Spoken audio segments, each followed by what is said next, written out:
Assalamualaikum warahmatullahi wabarakatuh. Alhamdulillahirrahmanirrahim.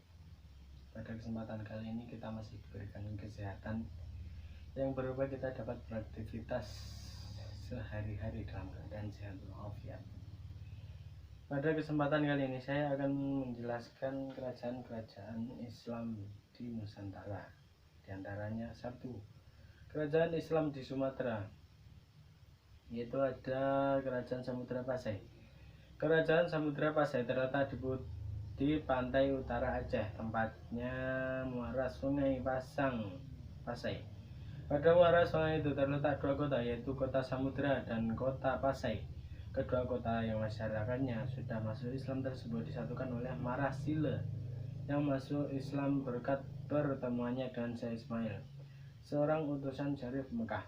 Marasile kemudian dinobatkan menjadi sultan atau raja dengan gelar Sultan Malik Al-Saleh.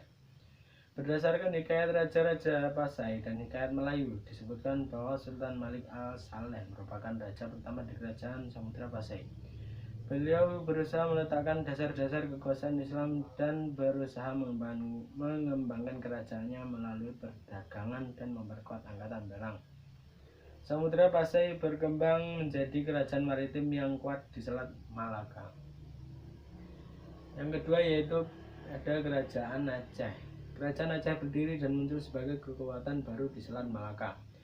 Kerajaan Aceh berdiri pada abad ke-16 setelah jatuhnya Malaka ke tangan Portugis.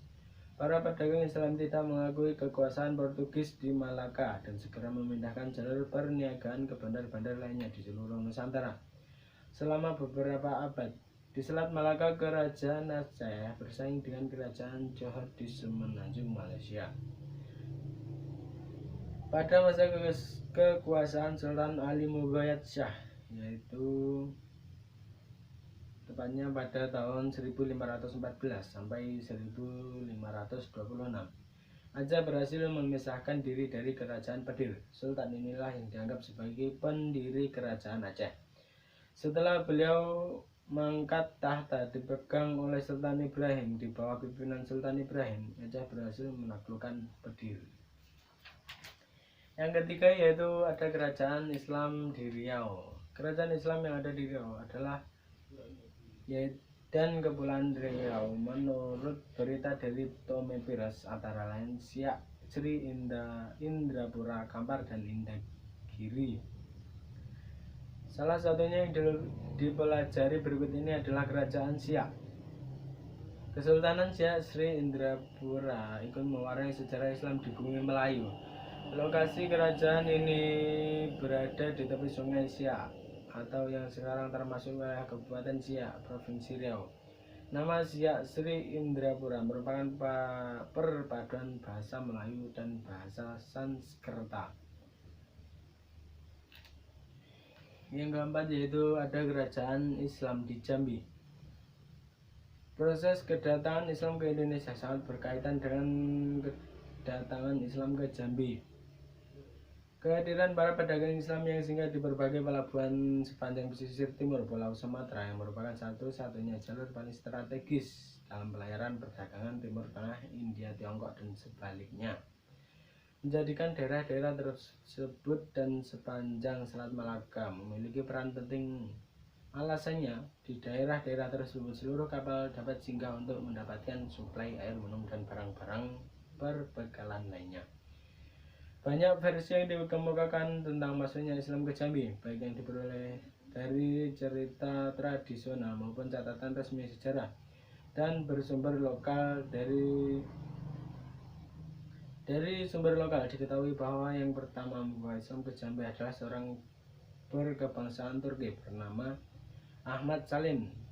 Beliau adalah seorang saudagar yang diutus oleh ayahnya dari Turki untuk melakukan perdagangan ke Asia atau Jambi. Yang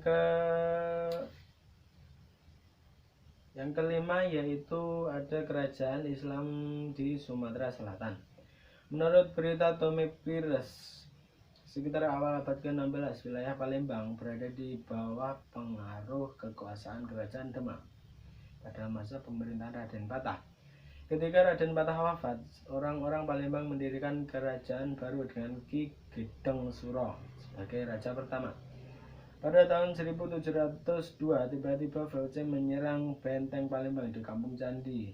Alasannya, Palembang tidak memberikan perlindungan terhadap kepentingan dagang VOC. Sultan Abdurrahman yang berkuasa di saat itu mengungsi ke Jambi. Kekosongan di Palembang digunakan VOC untuk mengangkat sultan pilihan mereka, yaitu Mahmud Badaruddin Jayawikromo. Padahal di Palembang telah dilantik sultan baru, yaitu Muhammad Mansur Kebon Gede, yang berkuasa hingga tahun 1714. Baru pada tahun 1724 Sultan Mahmud Badaruddin Jayawikromo resmi memerintah Palembang. Pada masa pemerintahannya, Islam berkembang pesat di Palembang. Yang keenam yaitu kerajaan Islam di Sumatera Barat. Kerajaan Pagaruyung adalah sebuah kerajaan yang wilayahnya meliputi Provinsi Sumatera Barat sekarang dan daerah-daerah di sekitarnya. Kerajaan Pagaruyung didirikan oleh Aditya Warman, seorang pangeran dari Majapahit pada tahun 1347. Pengaruh Islam di Pagaruyung berkembang kira-kira pada abad ke-16 melalui para musafir dan guru agama yang singgah atau datang dari Aceh dan Malaka. Yang kedua yaitu kerajaan-kerajaan Islam yang ada di Jawa. Kerajaan Demak. Kerajaan Demak dianggap sebagai pusat penyebaran agama Islam di Pulau Jawa. Ajaran Islam berkembang dengan pesat karena didukung oleh peranan Wali Songo. Raden Patah sebagai Raja Demak yang pertama adalah keturunan Raja Majapahit, yaitu Kertabumi atau Brawijaya V yang menikah dengan putri dari Champa, Vietnam.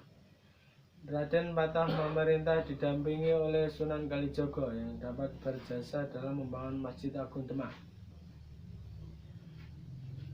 Setelah Raden Patah wafat pada tahun 1518 Masehi, kerajaan Demak dipimpin oleh Adipati Unus. Ia menjadi Sultan Demak selama 3 tahun. Ia kemudian digantikan oleh adiknya bernama Sultan Trenggono. Melalui peranan saudara dengan Pangeran Sekar Sidalepon untuk memperluas daerah kekuasaannya, Sultan Trenggono menikahkan putra-putrinya dengan Pangeran Hadiri dari Kalinyamat dan Pangeran Adiwijaya dari Pajang. Sultan Trenggono berhasil meluaskan kekuasaannya ke daerah pedalaman. Ia berhasil menaklukkan Daha, Madiun, dan Pasuruan. Pada saat melancarkan ekspedisi ke timur sesampainya di Panarukan, Sultan Trenggono terbunuh. Pada masa Sultan Trenggono, wilayah kekuasaan kerajaan Demak sangat luas, meliputi Banten, Jayakarta, Cirebon, Jawa Tengah, dan sebagian Jawa Timur. Yang kedua yaitu ada kerajaan Mataram Islam. Kerajaan Mataram Islam adalah kelanjutan dari kerajaan Demak dan Pajang. Kerajaan ini tergantung kehidupan ekonominya dari sektor agraris. Hal ini karena letaknya berada di pedalaman, akan tetapi Mataram juga memiliki daerah kekuasaan di daerah pesisir utara Jawa yang mayoritas sebagai pelaut. Daerah pesisir inilah yang berperan penting dalam arus perdagangan kerajaan Mataram. Kerajaan Mataram didirikan oleh Sutawijaya, putra Ki Ageng Pemanahan yang menjadi anak angkat Sultan Hadiwijaya. Ki Ageng Pemanahan dilantik sebagai bupati di Mataram atas balas jasa bantuannya mengalahkan Arya Panangsang. Setelah Ki Ageng Pemanahan wafat tahun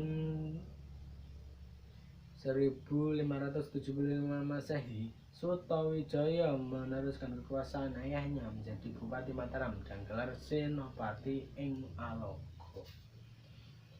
Yang ketiga yaitu Kerajaan Banten. Setelah Banten dan Sunda ke-8 dikuasai Demak, Maulana Hasanuddin Putra Syarif Hidayat atau Sunan Gunung Jati ditetapkan sebagai Adipati Banten. Sedangkan Fatahillah menjadi Adipati Jayakarta. Kelak ia menggantikan kedudukan Syarif Hidayat di Cirebon pada tahun 1552 sampai 1570 Masehi.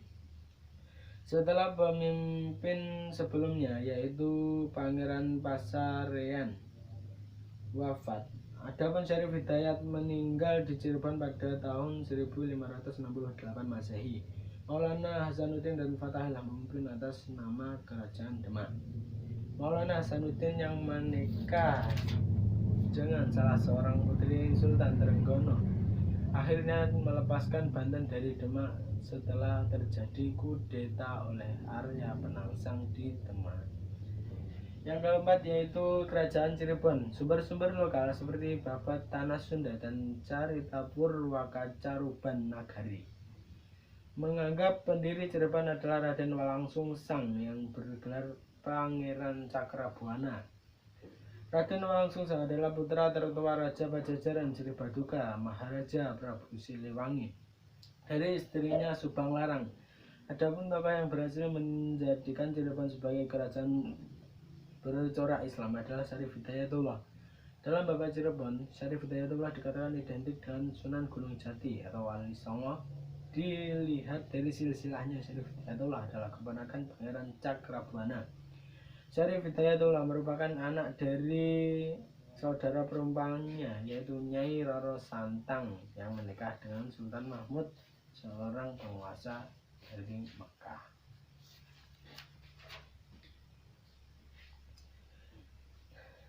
Sampai sini aja ya.